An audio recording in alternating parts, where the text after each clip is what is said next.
Good morning. Good morning, Ruth. Good morning, Lacey. Good morning, DJ. Nina, good morning. Colby, good morning. I think I might have missed a few of you came in all at once on me, which I love. Good morning, Cynthia. All right, let's get going. Very short chapter, but interesting. Have you read it already this morning? Isaiah chapter 20. I'm reading out the Passion. Wow. And I started, if you noticed, yesterday. Yes, I'm a little early today.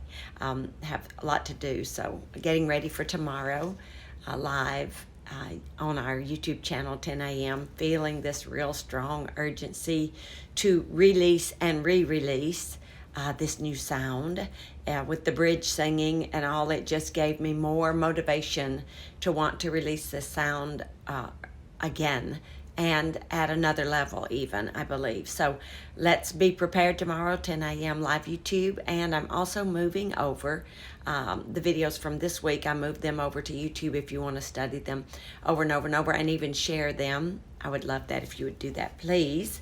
We are getting really close to get to the place we need to be with our YouTube channel.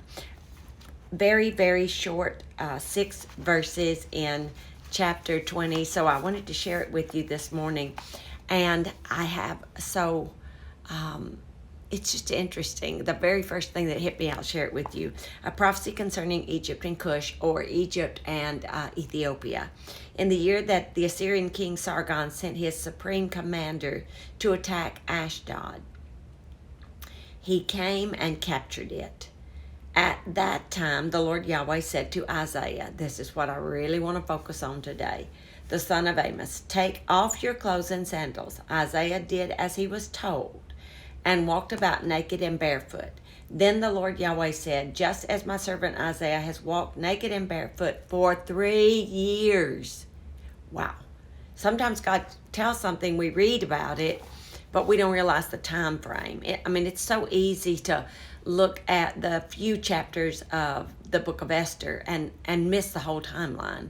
Miss the fact that she was prepared for a year, waited another 3 years before she was even presented to the king, then became the queen, but still was not his wife for another 5 years. So we're talking 9 years before you ever hit chapter 5 of Esther. And so here we are.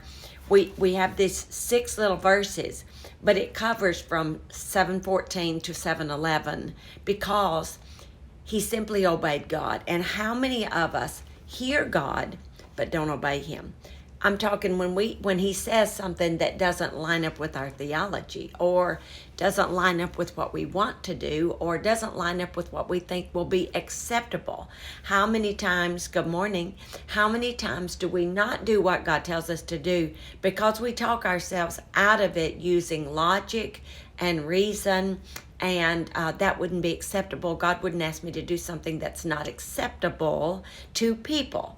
But you have to know, and I know you do, that people pleasing generally does not please God.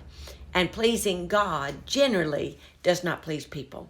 We are in a time and an age, and right now, I believe with all of my heart, I was reading one of the prophets that, I think her name is Lana Vosser.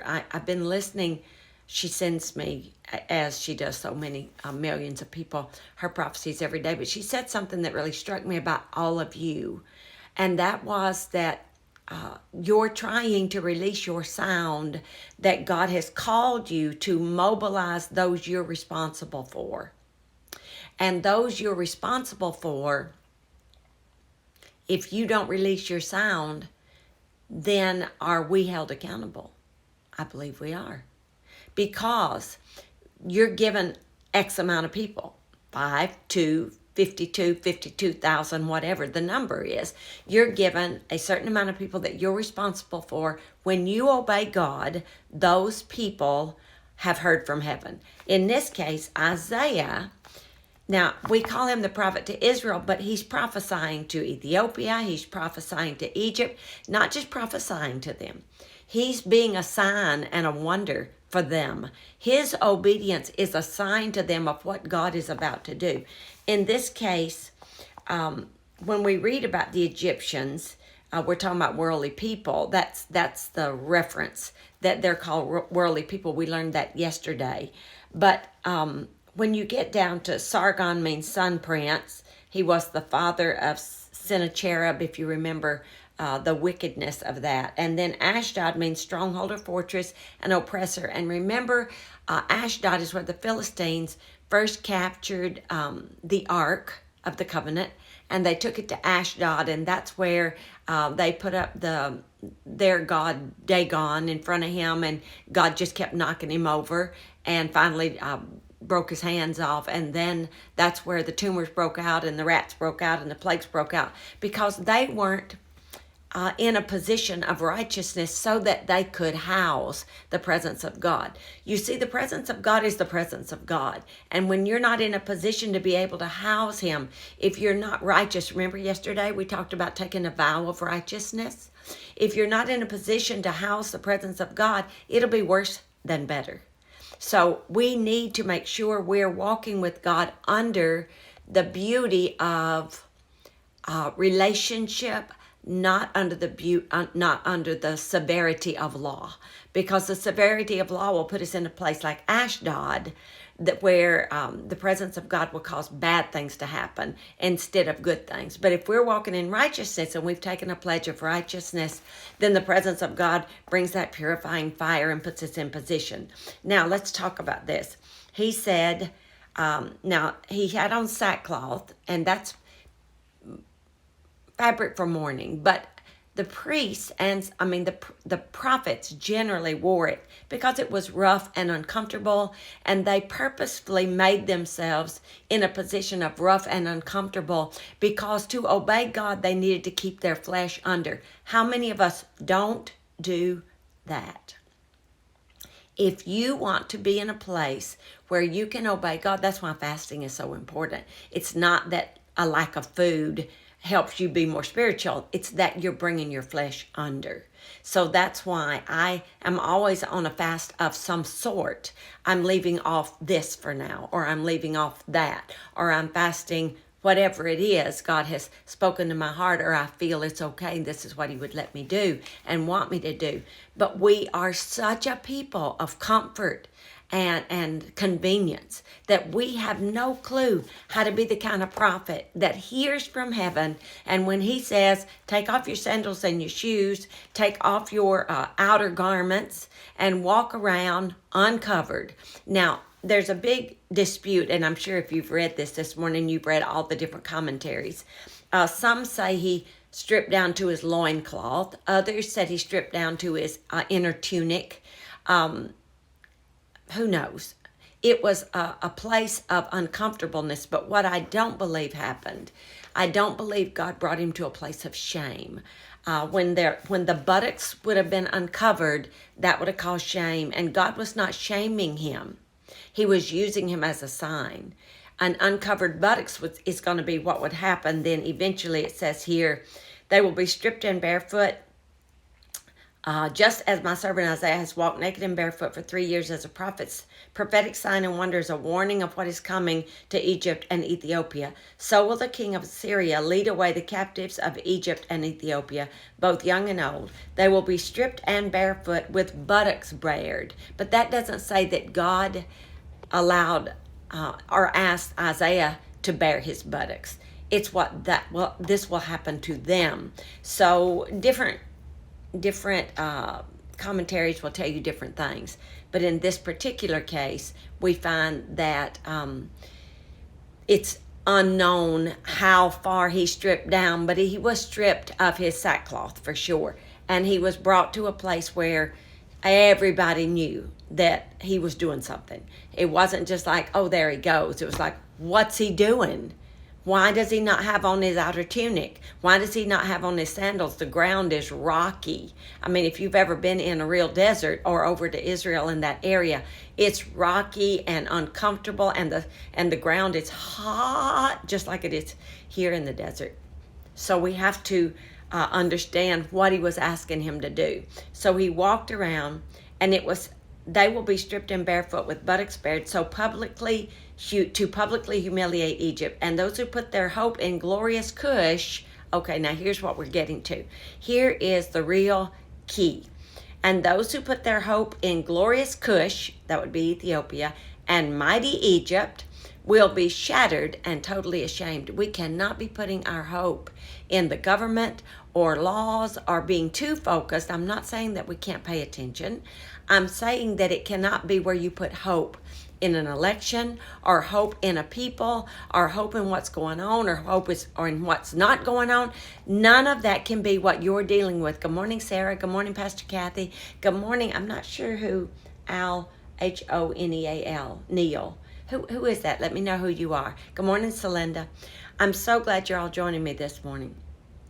We cannot put our hope in anything but the Lord. And that's what happened to these people in these 6 verses. They put their hope in the strength of Ethiopia and the might of Egypt to protect them from Assyria. And in the process of that, God said, no, you cannot put your hope or your strength in anyone but me. And so then Isaiah became the prophet as a sign to the people of Egypt and Ethiopia, and he stripped down to his loincloth and no shoes, and not just for a day or a week or a month or even a year, but 3 years he walked about as a sign. And so when that day comes, those who live in the coastal region of Philistia will say, oh no, if this is what happened to those we hoped would come and rescue us from the Assyrian king, what chance do we have of escape?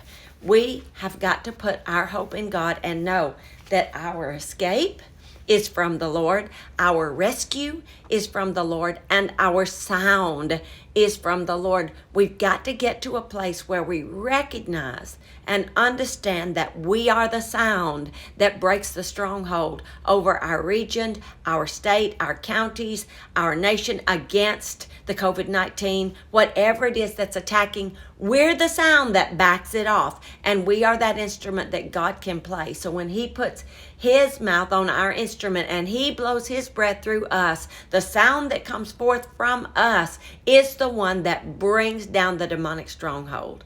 So 6 verses, but power of hope in the Lord. And the best part is obedience. Will you obey God when he asks you to do something that is not people-pleasing? Will you obey God when he asks you to do something that may bring ridicule to you? Will you obey God when he asks you to do something that's uncomfortable to you, that's out of your comfort zone, that is bringing you to a place where you're like, oh no, now you're pointing me out, God. Well, he's pointing you out as a sign, because see, that's what happens when you become a sign and a wonder for God. People notice. So the key is, are you willing to let people notice you for his glory? For his glory. For he knows when you receive glory, you will shift it to him. But when you receive ridicule from people, you throw it off your back. You don't take it because you're a dead person walking. Dead people are not embarrassed. Dead people are not offended. Dead people are not ashamed. Dead people don't receive other people's ridicule.